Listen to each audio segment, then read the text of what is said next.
again, and today I want to hop on and ask you guys a question.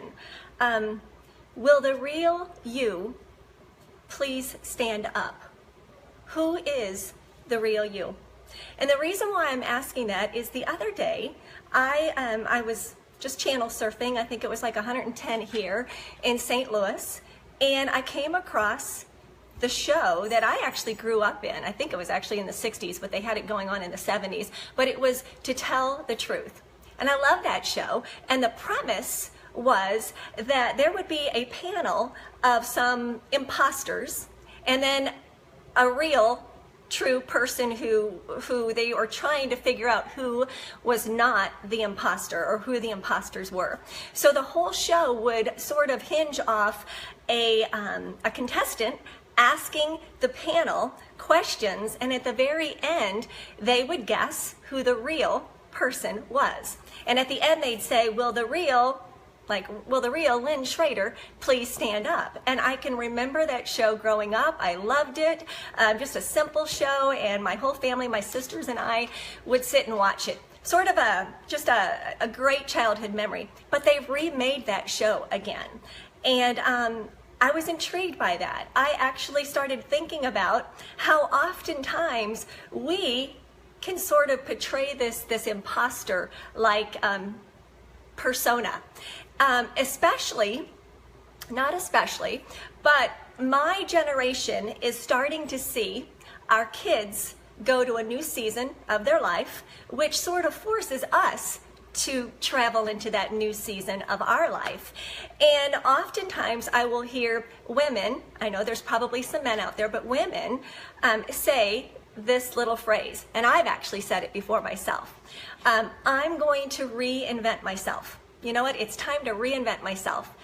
And I've used it before, and I thought it was a great little phrase, but I've decided that I'm not going to use that phrase anymore. Because here's the deal. There's no reason to reinvent ourselves.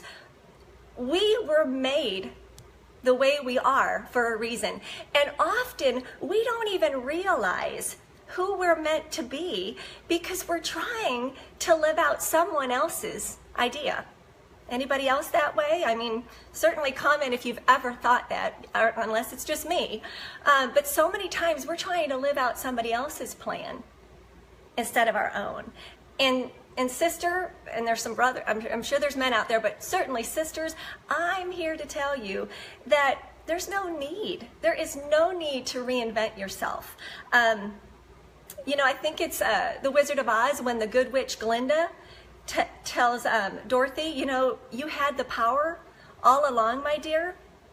Well, I don't necessarily believe in the power that she was referring to, but I know that we were all made individually, uniquely, one of a kind, with different things inside of us, and there's no need to reinvent them.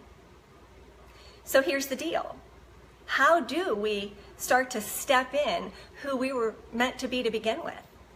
I think one of the very first things that you need to know is your value.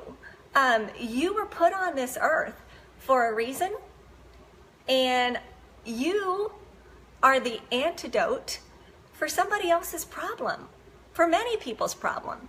There's a reason why you're here, and it's really, I think, geared around helping others. People are desperate for what you have to offer, what I have to offer. Stop believing the lies that somebody's been telling you through the years that you have to settle for what you are, or just settle for what is happening now. Stop believing those lies. The second thing that I think that you need to do instead of reinventing yourself, got to know your value, but you also have to discover or take the lid off those passions and your purpose. It's great to have role models. It's great to aspire to someone else's accomplishments or the accomplishments of others. But really, you've got to discover and embrace your authentic self. Don't waste time being somebody you're not.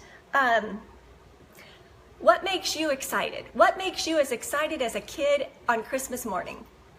those things that get you excited are really your gifts and your passion.